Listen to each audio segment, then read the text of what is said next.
റോഡിൽ ബസ്സിനെ തടസ്സപ്പെടുത്തി ബുള്ളറ്റ് യാത്രക്കാരന്റെ സിക്സ് ആക്സ് സ്റ്റണ്ട് ബൈക്ക് ആക്രിയാക്കി ഡൽഹി പോലീസ്. ഇനി ഒരുത്തരും ഇതുപോലെ ഒരു അഭ്യാസം കാണിക്കാൻ ഇടയില്ലാത്ത തരത്തിലുള്ള ഒരു നടപടിയാണ് ഡൽഹിയിലെ സർക്കാർ എടുത്തിരിക്കുന്നത്.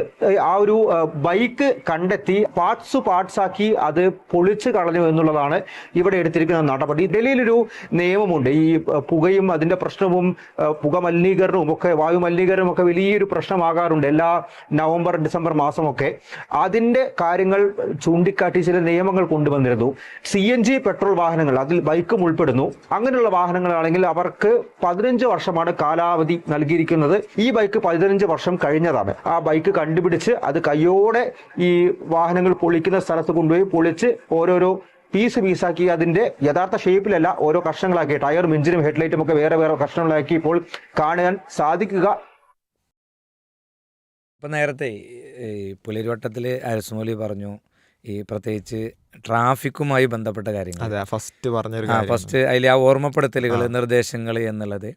പിന്നെ അതുപോലെ തന്നെ നമ്മുടെ റേഡിയോയിൽ തന്നെ നമ്മൾ പല സന്ദർഭത്തിൽ ലൈവിൽ നമ്മൾ ചർച്ച ചെയ്തൊരു വിഷയമായിരുന്നു ട്രാഫിക്കിൽ.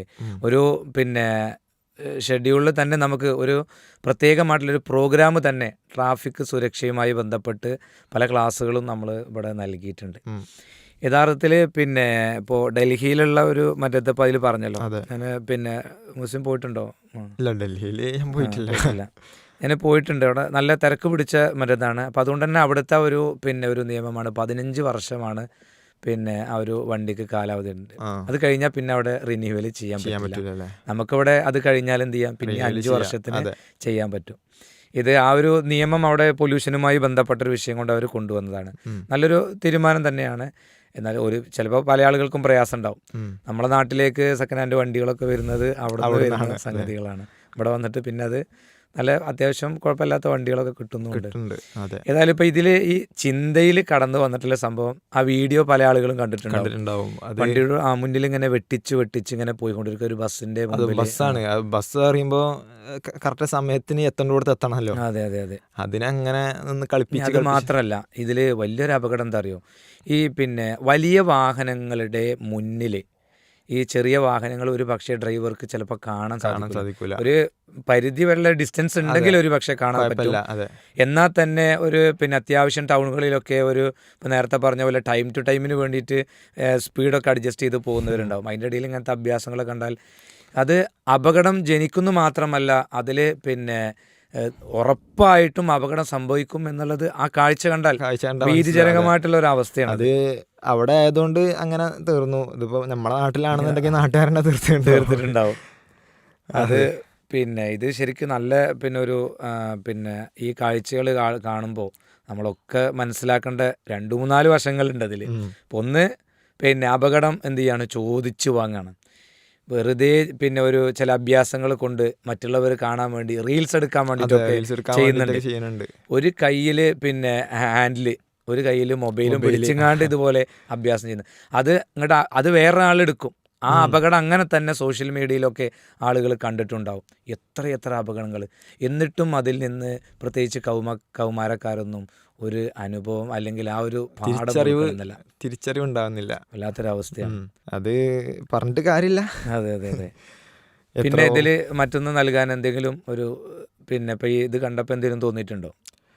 ഇത് ഇപ്പോൾ ഈ ഒരു നടപടി എടുത്തത് നല്ലൊരു കാര്യം തന്നെയാണ്. അതായത് അവന്റെ വണ്ടി പാർട്സ് ആക്കി, ആ പാർട്സ് തന്നെ വേറെ പാർട്സ് ആക്കി അത് ഒഴിവാക്കി. ഇനി ആരും ഇതുപോലുള്ളത് ചെയ്യരുത് എന്നുള്ളതിന് നല്ലത് തന്നെയാണ്. അതൊരു ഓർമ്മപ്പെടുത്തലാണ്. മാത്രമല്ല അവിടുത്തെ നിയമത്തിന് വിരുദ്ധമായിട്ടാണ് വണ്ടി ഓടിച്ചിട്ടുള്ളത്.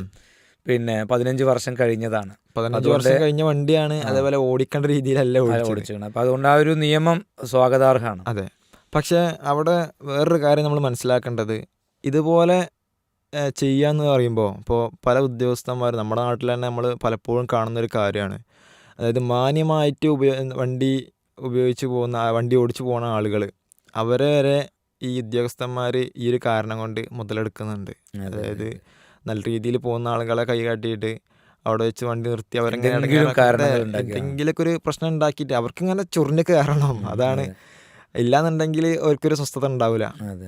അപ്പോൾ ആ ഒരു കാര്യം പ്രത്യേകം അവർ ശ്രദ്ധിക്കണം എന്നത്. അതെ, പിന്നെ ഈ നിയമപാലകരുടെ അടുത്തും അല്ലെങ്കിൽ അങ്ങനെയുള്ള ആളുകൾ ചിലപ്പോൾ മാന്യമായി വണ്ടി ഓടിക്കുന്ന നിയമങ്ങൾ പാലിച്ചു പോകുന്ന ആ ഒരു ഘട്ടത്തിൽ പോലും പ്രയാസപ്പെടുത്തുന്ന അവസ്ഥകളും പൊതുവെ ഉണ്ടാവാറുണ്ട്. എല്ലാവരും അല്ല, അതെ, അതിൽ ചില ആളുകൾ, ചുരുക്കം ചില ആളുകൾ. എന്തായാലും ഇത് നല്ലൊരു ഓർമ്മപ്പെടുത്തൽ നമുക്ക് നൽകുന്നത് ഒരു മെസ്സേജ് ഇതാണ്.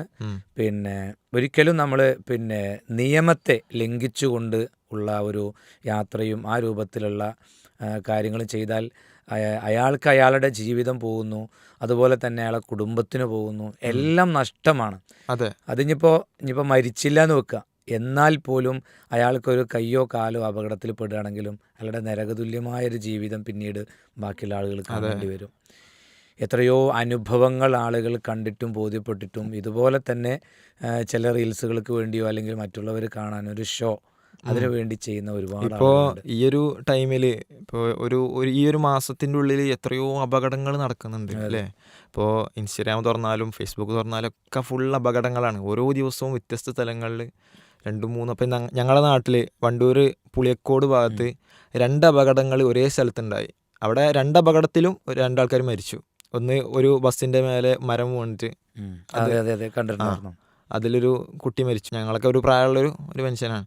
അതുപോലെ അതിന് ശേഷം പിന്നെ ഒരു ലോറിയും ഒരു ബൈക്കും തമ്മിൽ കൂട്ടിയിടിച്ചിട്ട് മരിച്ചു. അത് ഈ കഴിഞ്ഞ വ്യാഴാഴ്ച അന്ന് വൈകുന്നേരം അവൻ്റെ ജോലി കഴിഞ്ഞിട്ട് വീട്ടിലേക്ക് പോകുന്ന സമയത്താണ് ഒരു ലോറി ഇടിച്ചത്. അങ്ങനെ അവനും സ്പോട്ടിൽ മരിച്ചു. അപ്പോൾ അങ്ങനെ വ്യത്യസ്ത സ്ഥലങ്ങളിൽ ഇങ്ങനെ അപകടങ്ങൾ പിന്നെ പ്രത്യേകിച്ച് ഇപ്പം എന്താ വെച്ചാൽ പിന്നെ ഇപ്പോൾ ഈ റോഡുകളൊക്കെ പല ഭാഗങ്ങളും പൊളിഞ്ഞു കിടക്കുന്ന ഭാഗമുണ്ട്. ഈ കുഴികളിലൊക്കെ വെള്ളം നിറഞ്ഞിട്ടുണ്ടാവും. അപ്പം അതൊന്നും അമിതമായ വേഗത, പിന്നെ അതുപോലെ അശ്രദ്ധമായിട്ടുള്ള ഒരു പിന്നെ ഡ്രൈവിങ്, പിന്നെ പുകവലിക്കൽ തന്നെ തെറ്റ്. പുകവലിച്ച് എന്ത് ചെയ്യും, പിന്നെ എന്താ വണ്ടി ഓടിക്കും. അതുപോലെ മദ്യപിച്ച് പിന്നെ ലഹരിയില്ലാതെ, പ്രത്യേകിച്ച് ഇപ്പോൾ ഈ ഹെവി ഡ്രൈവർമാർക്കൊക്കെ ലഹരിയില്ലാതെ വണ്ടി ഓടിക്കാനേ കഴിയില്ല. പക്ഷെ അതിലൂടെയൊക്കെ വരുന്ന എത്ര അപകടങ്ങളാണെന്നറിയോ. ദിനേനെ പണ്ടൊക്കെ നമ്മളൊരു അപകട വാർത്തകൾ കേൾക്കുന്നത് വളരെ റെയറായിരിക്കും.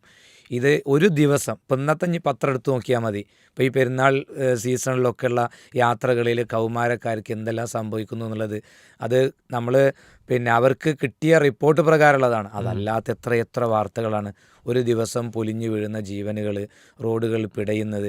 നമുക്കൊക്കെ ഇപ്പം എൻ്റെ വീടിൻ്റെ അടുത്ത് തന്നെ ഒരു കാലത്ത് അതിന് അപകട വളവ് എന്നാണ് അതിന് പേരിട്ടിരുന്നത്. ഇപ്പോൾ കുറച്ച് ഒരു സമാധാനമുണ്ട് ആളുകൾക്ക് അവിടെ ഉണ്ട് വെച്ചാൽ. ചില ശക്തമായൊരു വളവാണത്, അതിനെ തീർക്കാനും സാധിക്കുന്നില്ല. എന്നാൽ അവിടെ വരുമ്പോൾ ഈ പറഞ്ഞതുപോലെ ആളുകൾക്കൊരു ശ്രദ്ധയില്ല. അതിങ്ങനെ പാറ്റി ഓടിച്ച് അതൊന്നെങ്കിൽ എന്ത് ചെയ്യും, വേറെ വണ്ടിക്ക് തട്ടുക, അല്ലെങ്കിൽ എന്ത് ചെയ്യും, അതിൻ്റെ ചോട്ടിലേക്ക് പോകും, അല്ലെങ്കിൽ അവിടെ വീഴും.